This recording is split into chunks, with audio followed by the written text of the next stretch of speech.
السلام عليكم، مرحبا بكم مجددا في قناتكم مطبخ وفاء. نتمنى تكونوا في احسن الاحوال يا ربي وانتم كتشاهدوا هذا الفيديو. اليوم غادي نشارككم واحد الوصفه ديال الطاكوس كيجي هائل، كيجي مختلف على داكشي اللي موالفين توجدوه.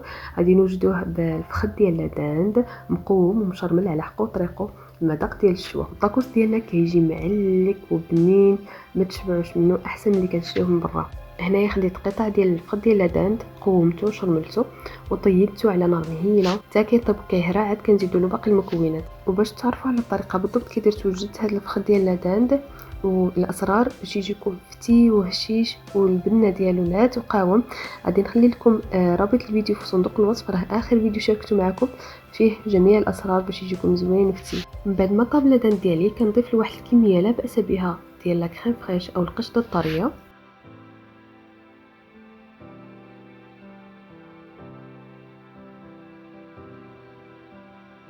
كنحركو كلشي مزيان عاد كنضيفو واحد الرشيشه ديال الفرماج.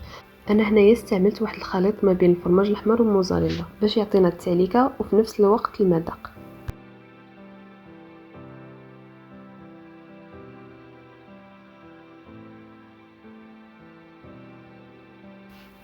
وغير كيبان لنا داك الفرماج داب ولا كريم ديالنا تقالت، صافي كنطفيو على المقيله ديالنا.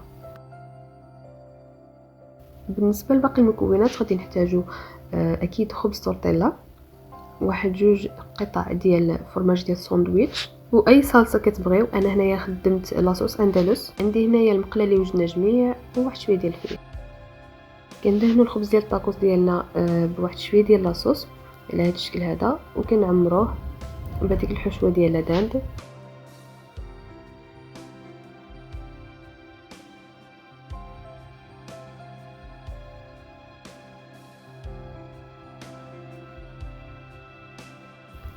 كنضيفوا من الفوق واحد شويه ديال الفريت،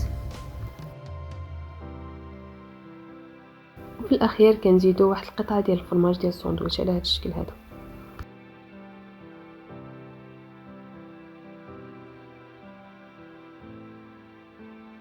وكنطويو الطاكوس ديالنا بهذه الطريقه هذه، جيت سهله وبسيطه.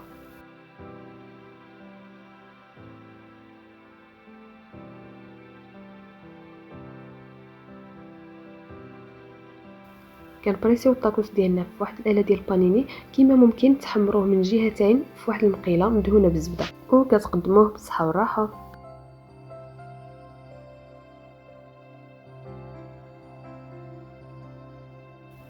وصدقوني هاد الطاكوس هذا كيجي من ألذ ما يكون، الا جربتوه مره غادي يولي معتمد عندكم. نتمنى الفيديو ديال اليوم يكون نال الاعجاب ديالكم، وإلا عجبتكم الوصفه شاركوها مع الاهل والاصدقاء باش تعمل فائده. تبقاو على خير.